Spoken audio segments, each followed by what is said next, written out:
Ng'ennaku z'omwezi 24 omwezi ogw'omusanvu omwaka guno obulwadde bwa kawaali w'enkima bwazuulwa mu Uganda. Okuzuulibwa baali bagenze mu ddwaliro lya Bwera mu disitulikiti y'e Kasese ku nsalo za Uganda ne Congo. Okuva olwo omuwendo guno guzze gulinnya nga olutuukidde olwaleero Uganda ng'erimu abalwadde ba kawaali w'enkima abawerera ddala 800 nga kino kiteeka Uganda mu kifo kya 3 ku ssemazinga wa Afrika. Ku bano 12 bakyajjanjabibwa, 546 baasiibulwa so nga 4 be baakafa ekirwadde kino. Buno businze nnyo kwegirisiza mu banneekolera gyange abaana ab'oku nguudo abali ku mbalama z'ennyanja n'awalala.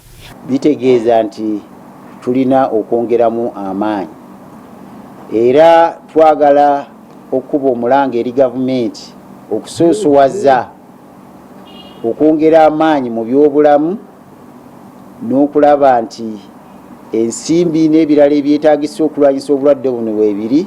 Christine Kyokuziko omutuuze w'Ennakulabye y'omu ku bakakwatibwa ekirwadde kino.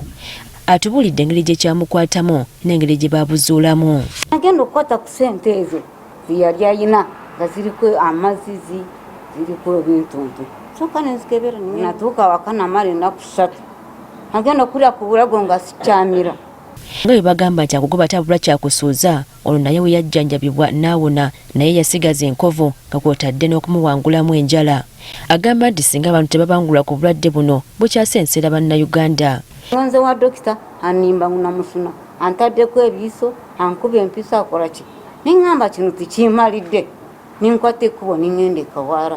Obudokita alidde ssente zange zonna ate banange muntu bw'alwala terigenda mu buno budokita n'amaze okkizuula kati genda mu ddwaliro eddene osobole okweyamba osobole n'okuyamba banno.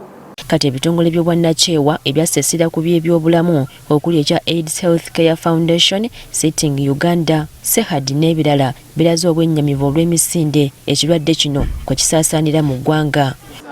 Okusinziira ku bano, gavumenti esaanye okuteekawo ensawo enzibizi ekola ku ndwadde enkambwe ezirumba eggwanga. That right now we do not have even vaccines for mpox and we are relying on more donations.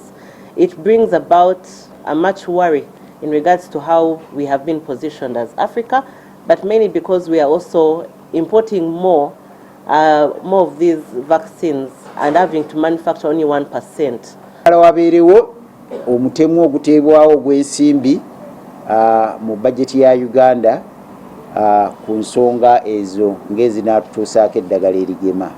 Bannakyewa era bagala bannamakolero abakola eddagala mu ggwanga nabo balowoozebweko. Tusobola omuntu buno obutonotono naddala oba okwekebeza kibaako kituteeka ku ddaala lya Africa ate tubaako omusingi gwe tubakoze eki gwe tuba tuzimbye. So tusaba gavumenti ku byekoze eyongera ate eveeyo okutandika okunyweza naddala bannamakolero bano tusobole okukola eddagala eryaffe ewamu tusobole okukola ebintu ebitandikirwako ng'ebyokwekebeza. Bano era balaze obwennyamivu olw'omuze gw'okusosola abantu abalumbiddwa endwadde nga zino okweyongera kye bagamba nti kiviiriddeko abalwadde okulemererwa okufuna obujjanjabi. Nti balina okutya okuba nti gye bagenda otwalibwa engeri gye bagenda okutwalibwamu n'okulabibwamu.